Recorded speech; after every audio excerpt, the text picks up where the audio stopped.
Оразаның рухи пайдалары. Мурдараак айтып өткөнүбүздөй, адам баласы дене менен рухтан куралып жаратылганы белгилүү.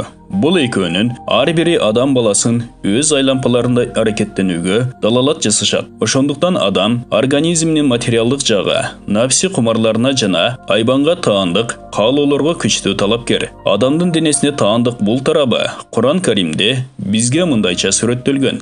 Акыйкатта биз шыгыраган кургак чоподон, баткактан инсанды жараттык. Алардан сурап көр, аларды жаратуу кыйынбы же, башка жараткандарыбыз кыйынбы? Чындыгында аларды жабышча кылайдан жаратканбыз. Ал инсанды бышырылган чоподой, кургак кылайдан жараткан. Адам баласынын экинчи тарабы болгон руху болсо, ага жаратылуу максатын эскерткен, жакшы нерселерди жасоого үндөп, моралдык таза аламдарга баштаган. Ачка жана суусуз калса да, эбегейсиз рахат сездирген, жамандыктарды жек көргөзүп, андан качууга түрткү болгон руханий улуулуктарга эгедер кылынып жаратылган.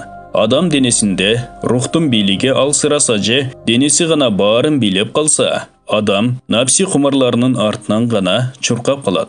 Акылдын чектерин жана дин эрежелерин көзгө илбей, бардык аң сезимин кара курсактын камына жумшап, түрлөнтүп жеп ичсем дегенди каалап, башка андан да пайдалуу нерселерге анчейин көңүл бурбай калат. Мындай адамдын ой кыялынын чордонунда кызыл кекиртек гана болуп, ашказандын айланасында кырман баскан өгүздөй айланып жашаганын өзү да сезбеген абалда жашайт. Мындай адамдар керек болсо илимдүү, маданияттуу, ого эле культурный болуп көрүнсө да, түпкүлүгүндө жем кананы тегеренген эшектен, саман кепшиген өгүздөн эч айырмасыз абалга келишип, жашоо чөйрөсү ашкана менен эс алуучу жайдын арасында чектелип калган болот.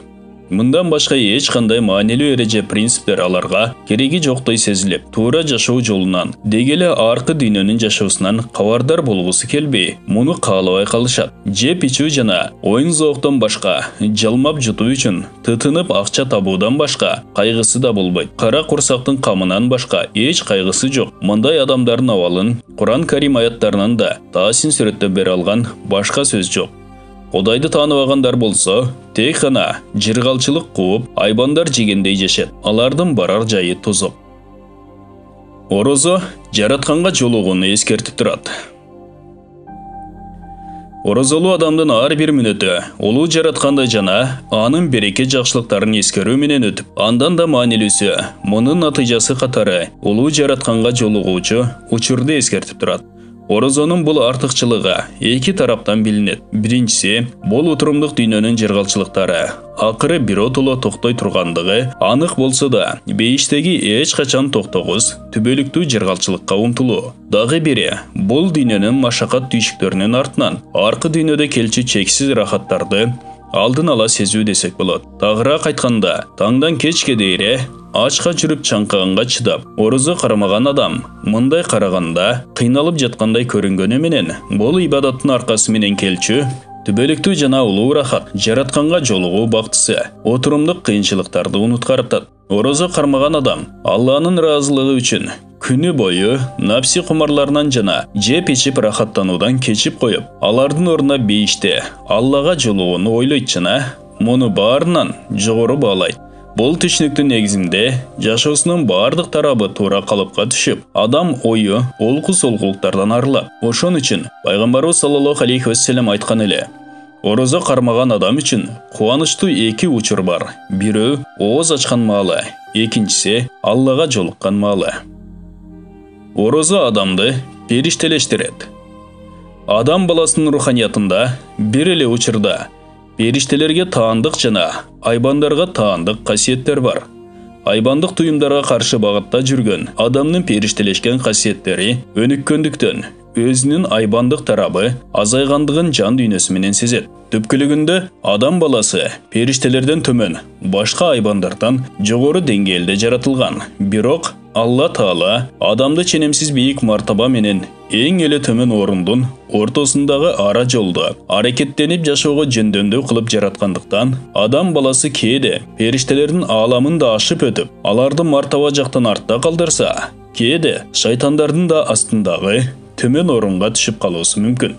Биз инсанды эң мыкты кебетеде жараттык. Кийин аны эң төмөн орунга түшүрдүк. Бирок ыйман келтирип, жакшы иштерди жасагандар үчүн түгөнгүс сыйлык бар. Адамды периштеден айырмалантып турган нерселердин бири бул адамда напсинин бар болушу. Периштелерде жеп ичүү, үйлөнүү, Аллага күнөөкөр болуу жана башка ушунда сыяктуу абалдар жок. Алар жаратылышынан эле табияты таза, Аллага үзгүлтүксүз ибадат кылуу менен алектенишет. Анда мурда сүйлөй алышпайт, анын буйругу менен гана иш кылышат. Алла алардын алды артындагы бардык нерсени билет. Алар Алла разы болгондордон башка эч кимге колдоочу боло алышпайт. Алар андан коркконунан калтырашат.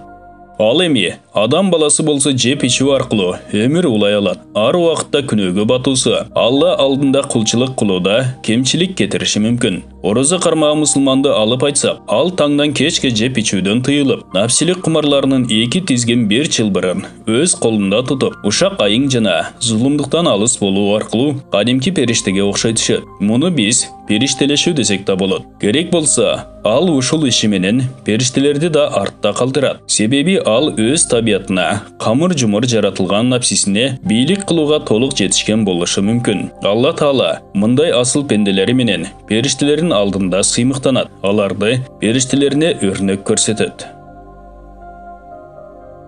Бул баян Ислам негиздери аталыштагы китептен алынды. Урматтуу мусулман бир туугандар, биздин Ихро медиа каналыбызга катталыңыздар.